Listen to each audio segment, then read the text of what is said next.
Мноства разоў калясніцы войны грукаталі по маладзечынскай зямлі. Ратныя подзвігі воінаў, іх мужнасць і адвага не забытыя. Гадзіннік самалёта Ил-2, драўляны абутак вязняў шталага 342, узнагароды, дакументы, арыгінальныя і унікальныя экспанаты часоў Другой сусветнай вайны размешчаны ў музеі подзвіг сярэдняй школы нумар 1 горада Маладзечна.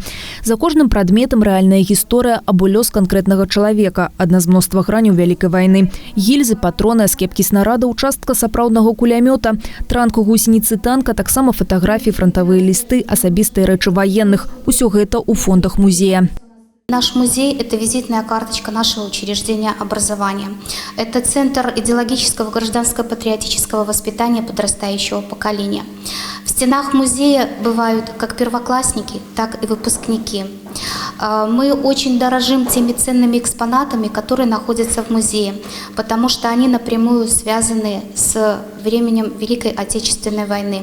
У нас есть китель и планшет почетного гражданина города Маладечна Жарова.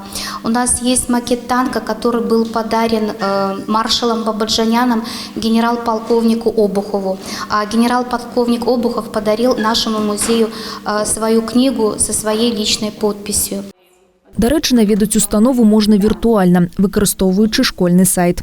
Музей вартай увагі знаходзіцца і па-за межамі горада. Гарадскі пасёлак Радашковічы, дзякуючы гераічнаму подзвігу камандзіраў эскадрылляў Мікалая Гастэлы і Александра Маслава, вядомы не толькі ў Беларусі. Воіны бясстрашна накіравалі падбітыя, ахопленыя полымем самалёты на нямецкія аўтамашыны і бензінавыя цыстэрны, тым самым пазбавіўшы праціўніка магчымасці наступаць.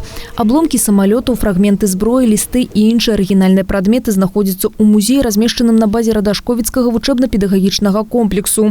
Варта адзначыць, музей паветраных і вогненных таранаў адзіны ў Беларусі. У яго фондах захоўваецца больш за 3000 экспанатаў.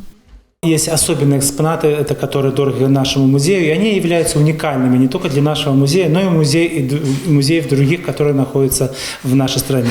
Это личные перчатки Николая Францевича Гастелла, которые он носил вот во время учебы в летной школе, и потом при своих первых вылетах они были переданы в наш музей его родственникам уже, конечно, после гибели героя Николая Францевича Гастелла. Сейчас мы все привыкли пользоваться навигаторами, другими современными системами.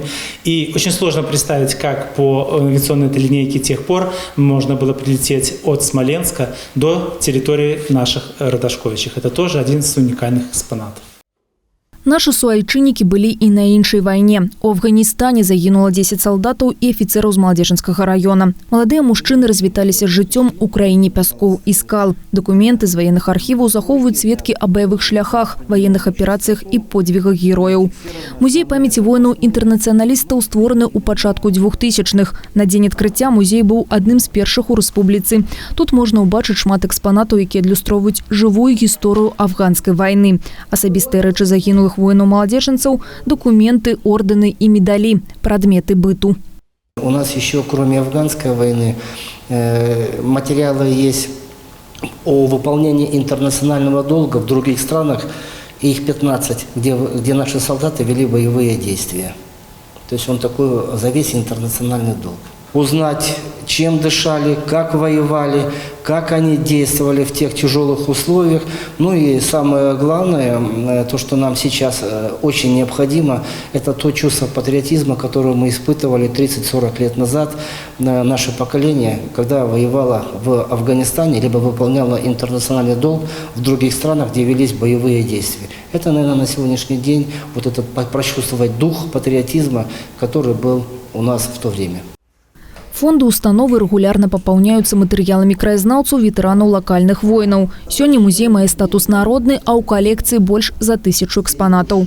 Маладзечышчына старонка гістарычна багатая і унікальная. Падзеі роднага краю як адлюстраванне шматвяковага шляху беларускага народа. Даведацца пра яго і прайсці які нам наканавана разам. Алесь Ушакова, Алексей Андреевский, МКТБ.